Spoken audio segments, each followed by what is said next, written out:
Sobat Diet Kalori, bertemu kembali dengan saya Runeka, founder dari dietkalori.co.id, dan di video kali ini kita akan studi kasus ya. Jadi seseorang sedang melakukan diet ya. Jadi sekitar awal kali melakukan diet tersebut selama kurun waktu 2 minggu turun 4 kg, dan setelah menjalani diet tersebut selama 1 bulan namun tidak turun lagi. Diet yang dilakukan dengan diimbangi dengan berolahraga, mengatur pola makan ya, terus kemudian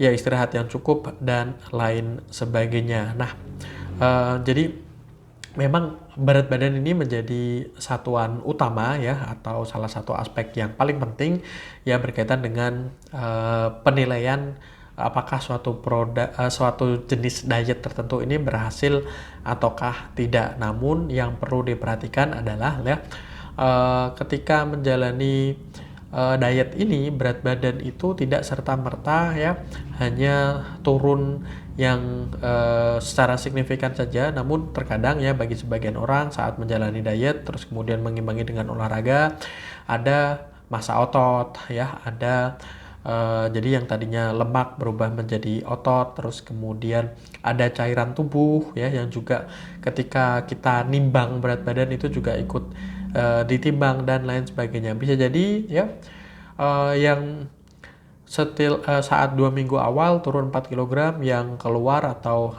yang lebih banyak hilang itu adalah cairan tubuh ya, atau bisa jadi lemak yang terus kemudian setelah 1 bulan berikutnya menjadi massa otot dan lain sebagainya. Tadi sudah dijelaskan menjaga atau mengatur pola makan, namun seberapa banyak, terutama dalam hitungan kalorinya, kita juga tidak spesifik semacam seperti itu. Terus kemudian olahraga yang dijalani berapa banyak membakar kalorinya, atau misalnya ya kenapa 2 minggu pertama berhasil turun 4 kg, karena di kondisi tersebut Anda mengalami defisit kalori. Jadi makanan yang dikonsumsi jumlah kalorinya lebih sedikit daripada yang keluar ketika Anda beraktivitas setiap harinya atau berolahraga. Namun setelah masuk minggu kedua, kalorinya tidak terjadi defisit kalori, artinya kalori yang masuk melalui makanan dan yang keluar saat Anda beraktivitas, berolahraga dan lain sebagainya sama, akhirnya berat badannya stuck dan lain sebagainya. Jadi misalnya di program diet kalori yang kita kembangkan ini ada progresnya, setelah turun beberapa kilo maka jumlah kalori yang masuk juga akan mengalami penurunan ya.